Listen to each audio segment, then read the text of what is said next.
I'm going to be telling the complete story of Resident Evil 7 and 8. I'll try to keep things concise, so this won't be an in-depth summary. A shady organization called the Connections has been experimenting with a fungal superorganism known as the mold. The mold has the ability to infect and control living organisms. The Connections wanted to make a bioweapon that could control the mold while keeping a low profile. So Evelyn was created, a child that can control people using the mold. After all, who would suspect a little girl to be dangerous? In typical Resident Evil fashion, the organization messing around with bioweapons inevitably screws up and things go awry. Let's kick things off with Mia Winters, a woman who works for the Connections. Mia is on board a ship and she was assigned to handle Evelyn as a caretaker, but Evelyn started to become unstable. Evelyn has been running around the ship, vomiting large amounts of mold, infecting the crew members in the process. During Mia's search for Evelyn, things just get worse. The mold would start appearing all over the ship, and Evelyn calls Mia her mommy, making Mia uneasy. On top of that, Mia gets infected by the mold. The situation isn't looking very good, so she sends a video message to her husband Ethan, telling him to forget about her.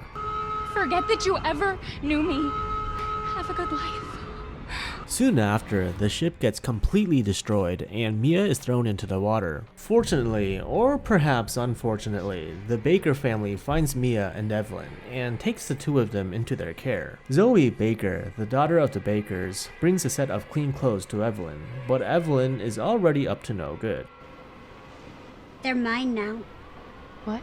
A blackout suddenly occurs and Evelyn disappears, prompting Zoe to go look for her. Zoe finds her mom, Marguerite, in the bathroom and she's acting really weird. Marguerite vomits bugs onto Zoe, leading to Jack, Zoe's dad, having to restrain Marguerite. Zoe gets some rope and returns to her parents, only to see that they have both become crazed and homicidal. Even Zoe's brother, Lucas, becomes a victim, as Jack drags him away to accept Evelyn's gift. Zoe runs away and gets into the family's RV, where she finds an unconscious Mia. There's a note left by Mia that warns the Bakers to steer clear of Evelyn. Well, whoops, a little late for that warning. Zoe turns around and Evelyn says hello.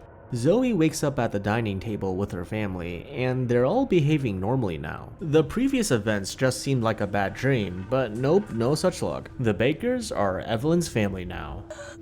Hello, sister. The Baker family starts kidnapping people to invite new potential family members for Evelyn. Zoe, on the other hand, somehow manages to resist Evelyn's control for quite some time. Let's move on to Ethan Winter's story, set 3 years after Evelyn infected the Bakers. Ethan receives a video message from his wife, Mia. She seems pretty happy, but the next video message shows her in a distressed state, telling Ethan to stay away. But he does the opposite of staying away. He goes to Dovey, Louisiana, where the Bakers are at. Ethan enters the Baker residence and finds Mia in the basement. Mia is disoriented and she has a couple gaps in her memory. Zoe contacts Ethan through the phone and she starts acting as his guide, wanting him to cooperate with her to get through this nightmare. My name's Zoe. There should be a way out through the attic. Out of the blue, Mia turns psychotic and tries to kill Ethan. So Ethan fights back and successfully incapacitates her. Jack shows up and knocks Ethan out, carrying him and Mia away. Ethan wakes up at the dinner table with the Baker family. What the hell? Rise and shine, sleepyhead. It's time for supper.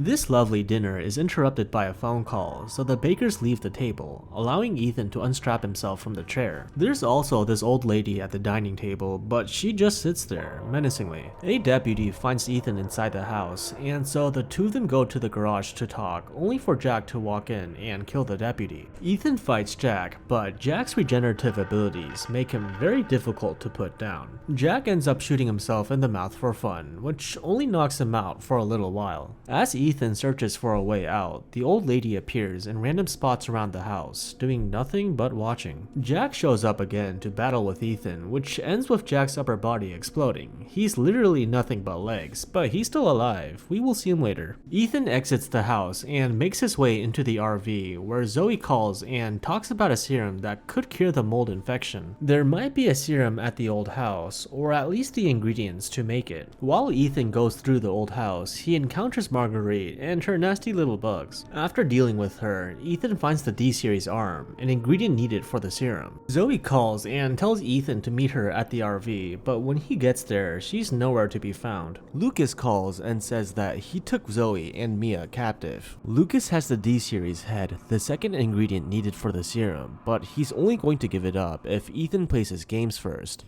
What? What, Evelyn? I'm just trying to show him. Lucas prepared an escape room that was meant to kill Ethan, but Ethan outsmarts the setup and makes it through alive. Lucas runs away, leaving behind the D-series head for Ethan to take. Not far ahead, Ethan finds Zoe and Mia and cuts them loose. With the D-series head and arm, Zoe makes 2 doses of the serum. Jack shows up yet again, mutated beyond recognition. Zoe! Get your ass back to the house! I will deal with you later! Left with no other way, Ethan is forced to inject Jack with 1 dose of the serum. It's too late to cure him, but it does stop him. Is Jack finally killed? Haha, no, we will see him later. Having just 1 serum dose left, Ethan chooses to inject Mia with it. Since Zoe is still infected, Ethan and Mia have to leave her behind, but Ethan promises to send help. As Ethan and Mia ride off in a boat, they arrive at the shipwreck. They're suddenly attacked by tendrils of mold, dragging them towards the ship. The perspective shifts over to Mia, who wakes up and finds Ethan, but he's quickly taken away by the mold. Mia starts seeing visions of Evelyn in the ship. Evelyn wants Mia to remember her and what happened between them, thinking it will somehow make Mia want to be part of her family. Once Mia recalls her memories of Evelyn and the ship crashing, she rejects Evelyn. We will never be a family. Then I don't need you anymore. Upon finding Ethan encased in the mold, we go back to his perspective. In the mold's realm of consciousness, Ethan talks to Jack, the real Jack, who isn't a homicidal maniac. I'm no killer, son. Neither is Marguerite, nor my boy Lucas. Jack begs Ethan to stop Evelyn and free his family from her control. Back in the real world, Mia breaks Ethan free from the mold and gives him a vial of Evelyn's DNA. Ethan is forced to part ways with Mia, and he leaves the ship. Inside a salt mine, he discovers a secret lab where they have been studying the mold. With Evelyn's DNA, Ethan makes a serum of E-necrotoxin, which should be able to kill Evelyn. Back in the original house, Ethan finds Evelyn in the attic. When he injects her with the E-necrotoxin, the hallucination dissipates, and surprise, Evelyn was the old lady this whole time. Why does everyone hate me?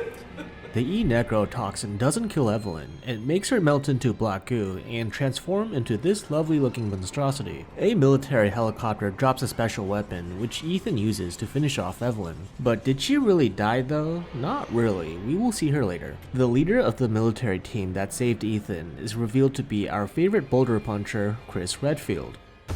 I'm Redfield. Glad we found you.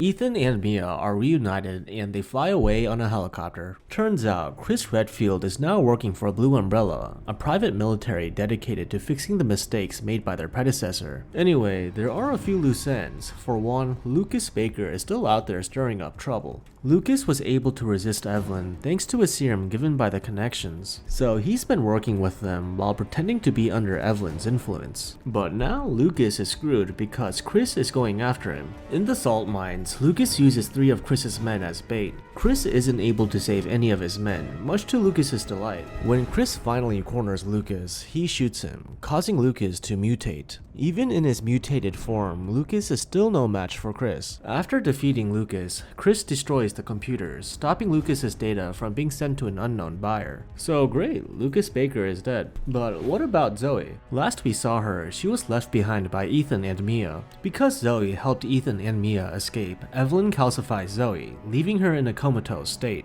Zoe's uncle, Joe Baker, arrives at the scene where 2 Umbrella soldiers have just found Zoe. Instead of talking things through like a normal person, Joe knocks out both soldiers and takes one to interrogate. That there my brother's little girl. My niece, you understand?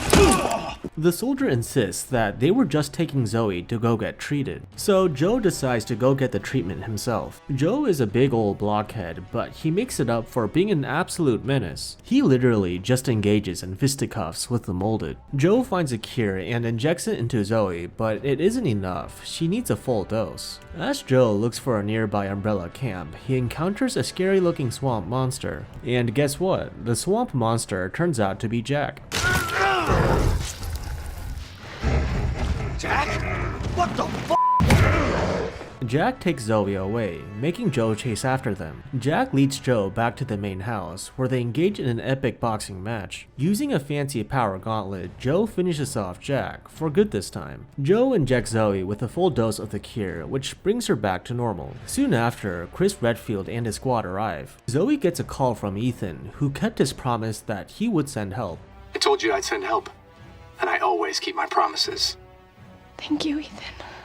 And that wraps up the story of Resident Evil 7. Before going over Resident Evil 8, let's do a quick history rundown on Miranda, the main villain. Back in the year 1919, in a village somewhere in Eastern Europe, Miranda's daughter died from the Spanish flu. Struck with grief, Miranda took her daughter's body and went into a cave, where she discovered the Megamycete, the original source of the mold. Within the mold were the memories and genetic information from all the people it has consumed. Miranda had the idea of using the mold to give her daughter a second chance at life. And so, Miranda began experimenting with the mold, using it on herself and various subjects. Because of her newfound powers from the mold, the local villagers started worshipping her as Mother Miranda. We give you glory, Mother Miranda.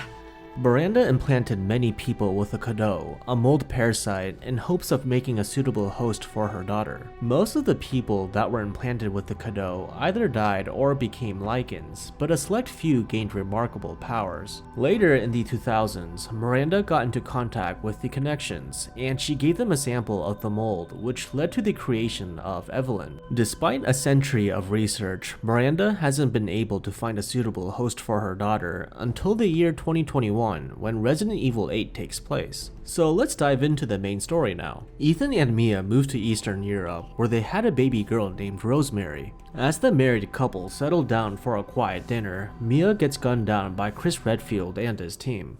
Sorry, Ethan. No! What? Why?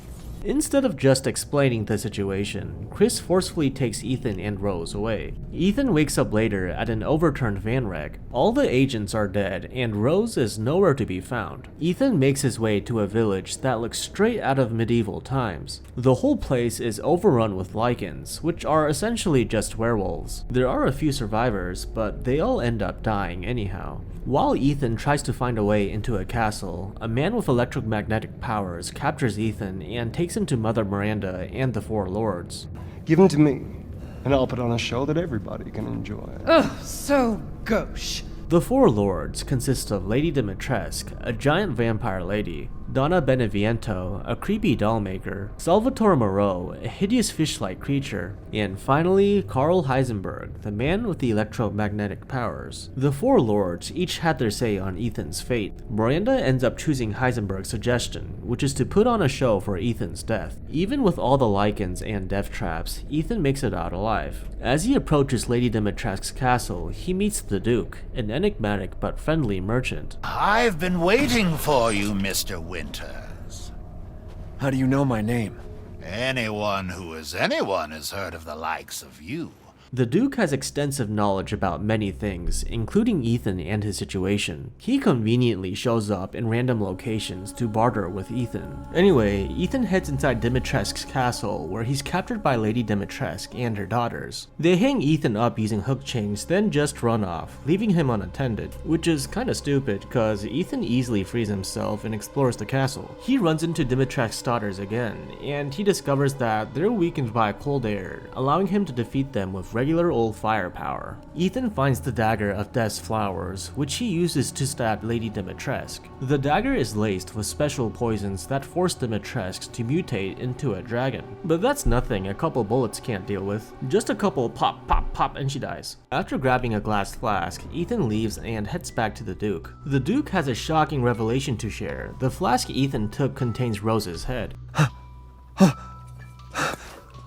This just can't be! But all is not lost. Rose is very special. She is still somehow alive. She just needs her other body parts and be put back together like a Mr. Potato Head. The other lords have Rose's arms, torso, and legs with them. So Ethan first heads to House Beneviento. Ethan starts to see visions of Mia and random keepsakes from his past, all of which are hallucinations induced by Donna Beneviento. He even runs into this grotesque baby monster thing, which is supposed to represent Ethan's fear of what might have happened to Rose. Donna and her doll Angie show up to stop Ethan from leaving the house.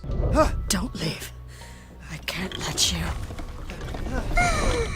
TikTok! Your life's unalive. Wait!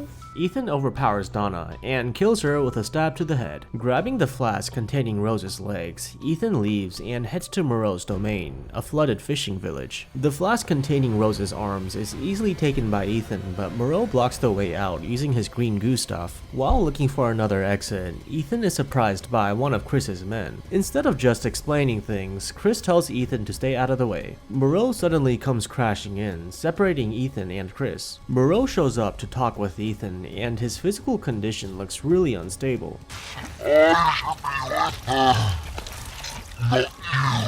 He mentions a ceremony that Miranda is planning before falling into the water and transforming into a giant fish monster. After unflooding the village, Ethan engages Moreau in battle. Pew pew pew, and Moreau dies. The last lord Ethan has to deal with is Heisenberg, but Heisenberg isn't looking to fight Ethan, not yet anyway. Heisenberg willingly gives up the flask containing Rose's torso and directs him to put the 4 flasks into the altar, where Mother Miranda's ceremony is to take place. Ethan heads to Heisenberg's factory, where Heisenberg shows up to talk. Let me guess. You're thinking, take me out like the others, and then he gets going, save Rose, right? Heisenberg wants to use Rose as a weapon against Mother Miranda, but Ethan, stubborn as ever, refuses to cooperate, so Heisenberg kicks him down deep into the factory. Heisenberg's factory is crawling with mechanical zombie mutants. He's been busy constructing an army to fight Miranda. Ethan runs into Chris again, who finally decides to tell the truth. Apparently, Miranda used her powers to disguise herself as Mia, which is why Chris and his team shot her at the beginning. Great, should have said that sooner. Chris gives Ethan a tank that can be used to fight Heisenberg. So Ethan takes an elevator out of the factory and battles with a mutated Heisenberg. Blam, blam, kaboom, and Heisenberg dies. After the battle, Miranda shows up, disguised as Mia.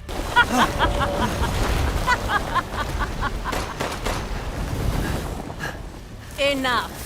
Miranda says that she's going to use Rose to be a living vessel for her daughter. Miranda then commits a fatality on Ethan, ripping his heart out of his chest. Oh my goodness, did Ethan actually die? Haha, no. The perspective shifts over to Chris, who has just received word of Ethan's alleged death. With his squad, Chris launches a full-on attack on the Lycans in the village. Underground, Chris finds the Megamycete, the origin of the mold. He attaches an explosive onto the Megamycete, which should be powerful enough to destroy the entire village along with it. Before detonating the explosive, Chris has to stop Miranda first. Inside Miranda's secret lab, Chris finds Mia and offers to take her to safety. When Chris tells Mia that Ethan is dead, Mia insists that Ethan is still alive. Well, yup, he is indeed. We go back to Ethan, who's in the mold's realm of consciousness. Evelyn shows up and tells Ethan that he's supposed to be dead. Well, duh, he got his heart ripped out, right? Well, the big twist is that Ethan actually died 3 years ago when Jack stomped on his head.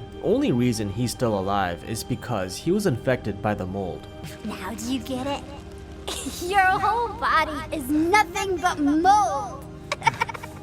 Ethan wakes up inside the Duke's carriage, which is en route back to the main village. His body is falling apart, but he's still determined to save Rose. At the ceremonial site, Miranda holds Rose, expecting Rose to become her daughter. But Rose still remains as herself and begins to drain Miranda's powers, giving Ethan a chance to take the offensive. Miranda has the mold, while Ethan has guns. Pop, pop, pop, and Miranda is defeated. But did she really die? No, not really. We will see her later. Ethan takes Rose and tries to carry her to safety, but he's on his last legs. Luckily, Chris arrives, so Ethan hands Rose over to him. Since he's dying already, Ethan takes the detonator from Chris and triggers the explosion, sacrificing himself and destroying the rest of the village in the process. Chris, Mia, and Rose make it out alive, thanks to Ethan. Let's move on to the final chapter of this story, which centers around Rose, 16 years later. The US government has been keeping a close eye on Rose. Chris has also remained in touch with her.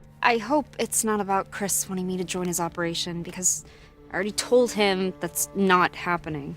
Rose was frequently bullied because of her unique condition, making her wish to rid herself of her mold powers. She's taken to a government lab where there's a remaining piece of the megamycete. Mentally linking with it might help her find a purifying crystal, which can remove her powers. So she bonds with the megamycete and delves into the realm of consciousness. Rose finds herself in the dungeons of Castle Dimitrescu, where she finds a clone of herself, among many others. A couple face eaters show up and chase after Rose. As she runs away from them, a mysterious entity guides her path. What are you?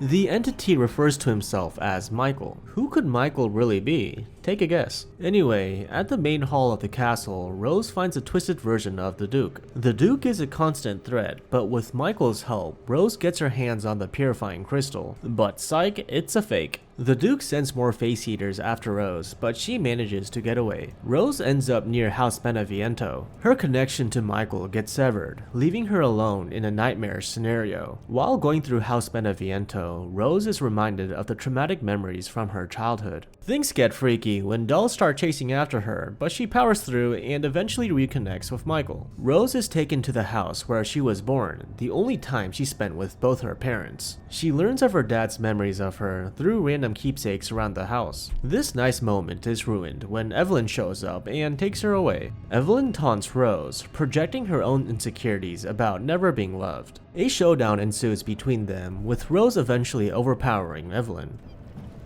I can't believe how useless I am. No wonder no one loves me.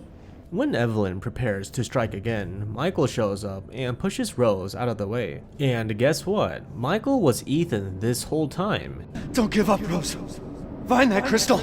Rose arrives at the village and finds the megamycete, where she sees new clones of her being produced. When Rose gets her hands on the purifying crystal, Miranda appears. Like Ethan, Miranda's consciousness was preserved by the mold. Miranda is looking for a way to return to the land of the living, and she is still trying to bring back her daughter. Ethan shows up to protect Rose from Miranda. Random side point, why is Ethan's face never fully shown? I don't really get the point. Anyway, Rose and Ethan try to get away, but Miranda catches up, forcing Rose to stand her ground. Although she originally wanted to get rid of her powers, Rose decides to destroy the purifying crystal, boosting her mold powers. With bullets and magic, Rose gets rid of Miranda, erasing her for good. Rose tearfully bids farewell to Ethan before being brought back to reality. Alright, so let's explain a few things. At the beginning, Miranda projected a vision, pretending to be this guy. Miranda's plan was to lure Rose into the realm of consciousness and make her give up her powers, which Rose wanted to do anyway. The Rose clones were made by Miranda since she was still trying to make a vessel for her daughter. The Masked Duke and the Face Eaters were also Miranda's creations. Their purpose was to test if the Rose clones were suitable to be a vessel. Evelyn, however, was not part of Miranda's whole scheme. Evelyn simply wanted to torment Rose out of jealousy, resenting that Ethan and Mia loved Rose, but not her. Anyway, on to the epilogue. Sometime later, Rose visits Ethan's grave, but her visit is cut short by an agent who has come to pick her up. Evelyn?